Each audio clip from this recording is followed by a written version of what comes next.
One Piece.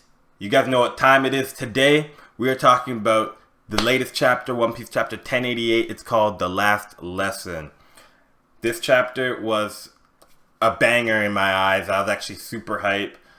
Coming off of the last chapter, we got straight up conclusion to the Full of Lead portion of the Egghead arc. You know, this in-between part we've seen like it rising, Garp getting up, Garp, collecting the members of Sword, the people who are willing to go out, and Garp going out there and accomplishing the mission he set out for, which was, we are going to save Captain Koby.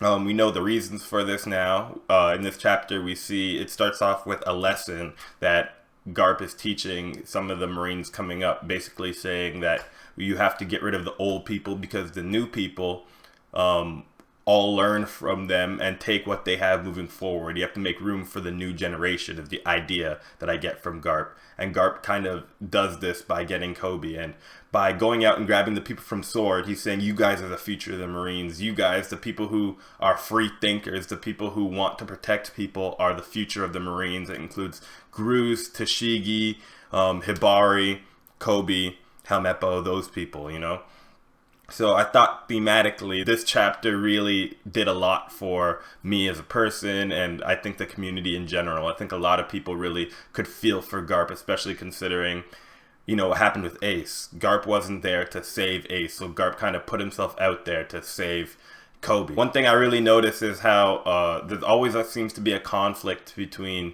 young people and the old people of One Piece. It seems that the young people usually have they want to take up a space, and old people don't want to give up their space. So it's like a conflict of ideologies there. Usually the old people, because of their circumstances growing up, feel like they deserve whatever they've accomplished today.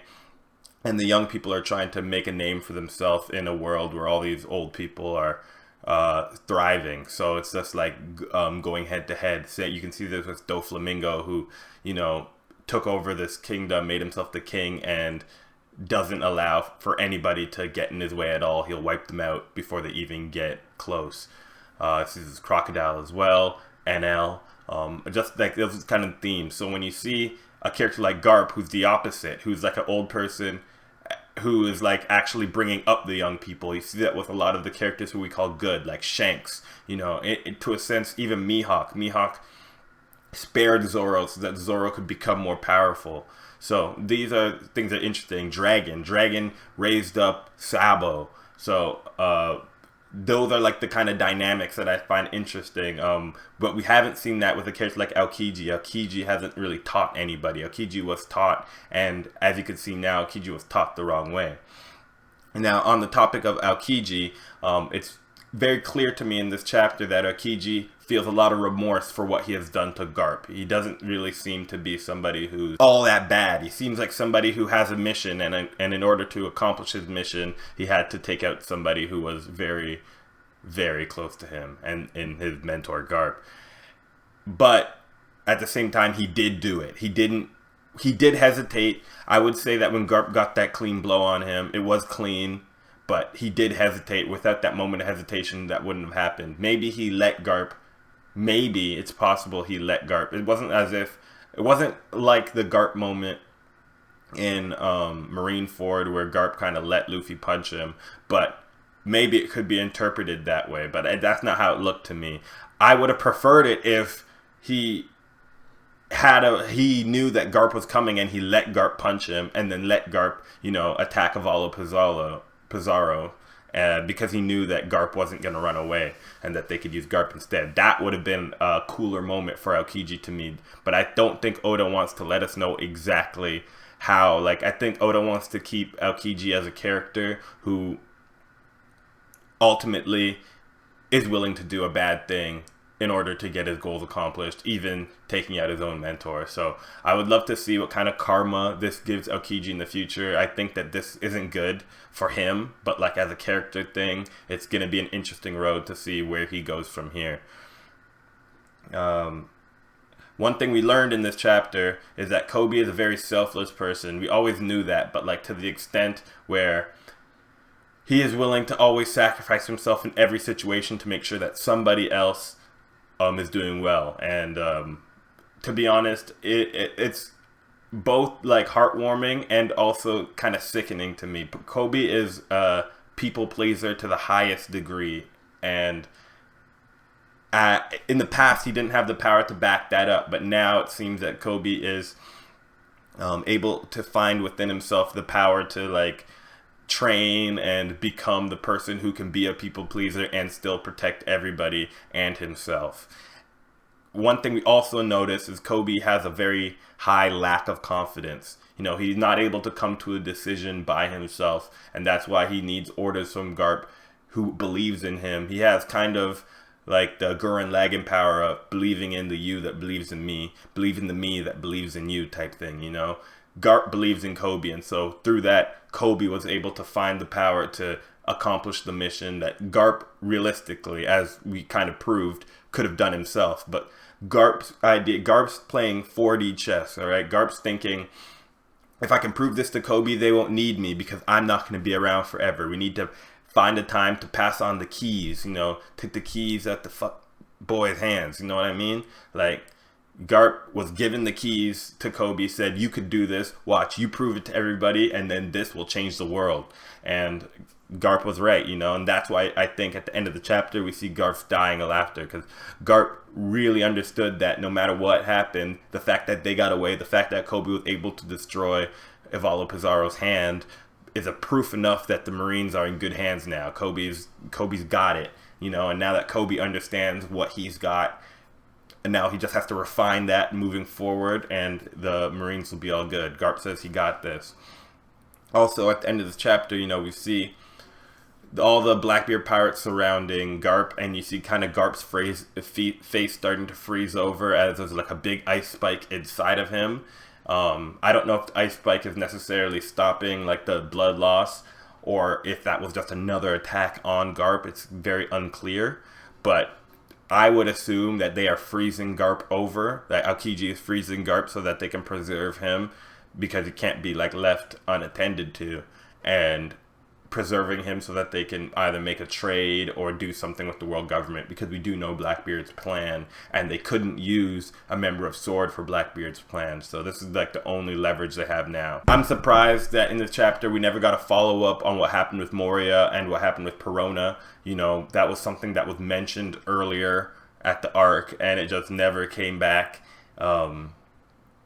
Hopefully by the end of this arc we will see something from these characters, not because I feel like they're necessary, but I feel like Oda introduced these ideas so long ago, and I just don't know where they're going from here. Are Perona and Moria on, you know, did they escape with the pirates? I feel like they would have been shown. If not, did they escape on Thriller Bark? Are they still on the island?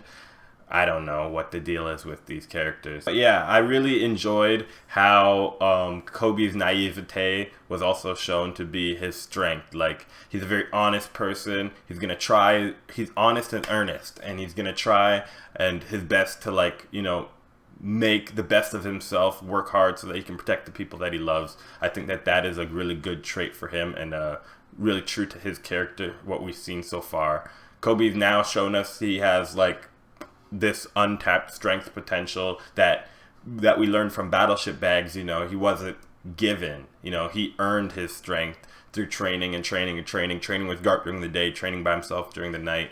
Garp didn't take him to the Battleship Bags, he went to the Battleship Bags himself, and, you know, it doesn't seem like he's at the bam bam bam level like Garp and Aokiji, but he's on the way, and I think that that is beautiful in itself. I like that Garp gave each character a role. Like Groose, you know, you're going to catch the rubble because that's what you do. That reminded me very much of Usopp in a Fishman Island. We see Usopp shoot out, like, you know, the seaweed that catches the falling rubble. And, you know, we see Helmeppo do kind of a Zoro thing where he takes attacks. You know, he's the person who had a role and he, you know, fulfilled his role. And I thought that that was really sick. The moment where, you know, Garp's like, jump, and then they all get out of there. I thought that was sick. And yeah, we aren't seeing any type of orders from the Cross Guild. I would like to see how these chapters and Cross Guild are intersecting. It could be that there could be a taking out the bounty that's on Garp in Cross Guild. That's why they mentioned it. Or that could just be a power scaling type. This is where Garp adds up on the list of all One Piece characters type deal. Like the admirals and stuff. Like, this is where the admirals are at. But I feel like mentioning Cross Guild there could be a connection between Blackbeard Pirates and the Cross Guild. Maybe they could have a connection moving forward. I would love to see that, to be honest. But I feel like anything could happen, really. We kind of got to wait and see on that. I will say that I am a little bit, very much disappointed in Tashigi. I feel like I don't know how relevant of this it was to bring her along to Full Lead Island when she wasn't part of the plan. She didn't necessarily do anything. I think she might have told people to move the ship, but I feel like anybody could have done that.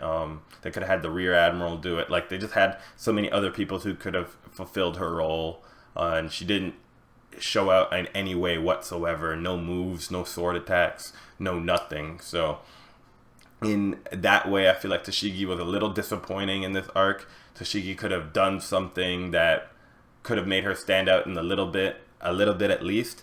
We even saw Hibari do stuff. We saw Groose do stuff. Helmeppo didn't have any attacks, but he at least was helping Garp. He was on the island.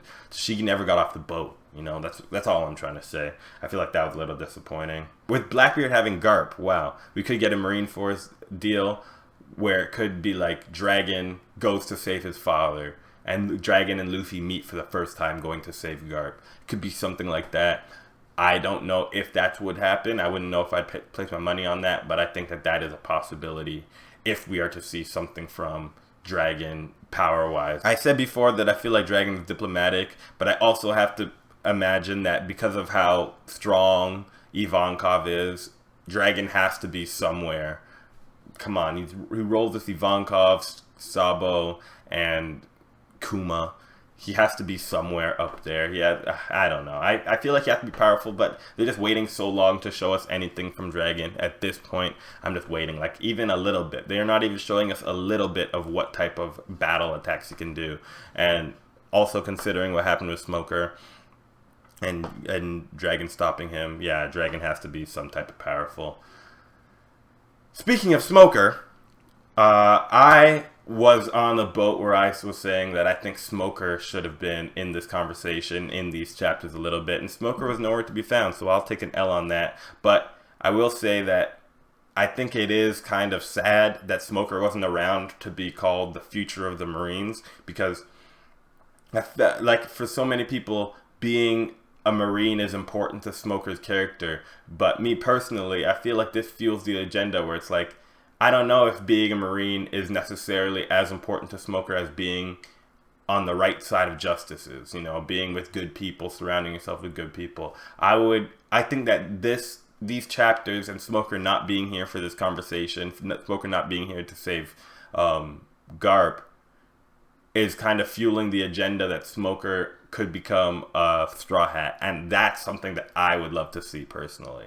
I think that Smoker would be an amazing Straw Hat just because of his disposition and his kindness. I think that Smoker is a character we've seen so much of, we haven't seen in a while, and we kind of need to see it again sometime soon. The only other character who I feel could join the Straw Hat Pirate. At the end of the chapter, there's this one moment where they say Koby, he's basically a threat to pirates everywhere now. Pirates know that Koby has this power and that he can tap into it when he needs to. So now pirates know that Koby is that guy. Koby's bounty will probably go up. I feel like Koby will probably get a promotion for what he's done. And I feel like Koby, he's really proving to people that he is in fact that guy, and that is a beautiful thing. I think Koby really needed this moment. Now that Koby has proven that he has this untapped potential, it's anything more from here now is justified. We've seen how Koby, became strong. Where Koby will go from here, I feel like as a sword member, he can do anything. He can make a crew. He can go help Luffy. He can do a bunch of stuff. So, yeah, I'm not sure exactly what will happen from here, but I'm looking forward to it. Now, like I said before, we do have a break next week. One Piece 1079 or 1089 will come out 2 weeks from now, which is a bummer. But we are going back to Egghead, and so I'm looking forward to seeing exactly what happened with Kizaru, what happened with Saint J. Garcia. They have arrived at Egghead now, so it is like kind of like a moment maker time. I feel like it is very Oda-like.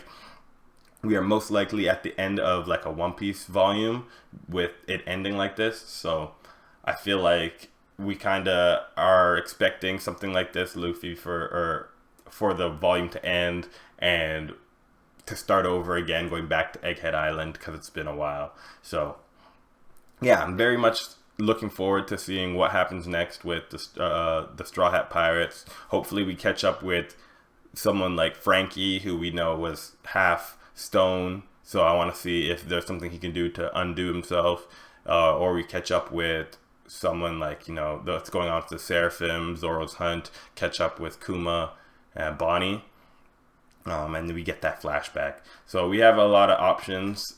We do know exactly where we're going, where we'll start. It's up in the air. I feel like Oda is going to start off at someone who's like lower priority, lower stakes. So maybe it will be the people who are trapped in stone right now. It is possible with all the people trapped in stone too that we could see somebody like Boa, just because like we know that she wants to see Luffy. It was mentioned specifically that she wants to see Luffy. So I don't know how she would know that Luffy and Ko are in trouble, but somebody has to undo the stone, so I'm just thinking it could be her. Anyway, let me know what you thought about this One Piece chapter. I thought it was sick, one of my favorite chapters in a very long time, and I really loved how it pieced together 1088 and 1087 and 1088 together, just to make them, you know, one big amazing chapter. Like, comment, subscribe, and have a nice week. I'll see you again in 2 weeks. Peace. So get Kami out.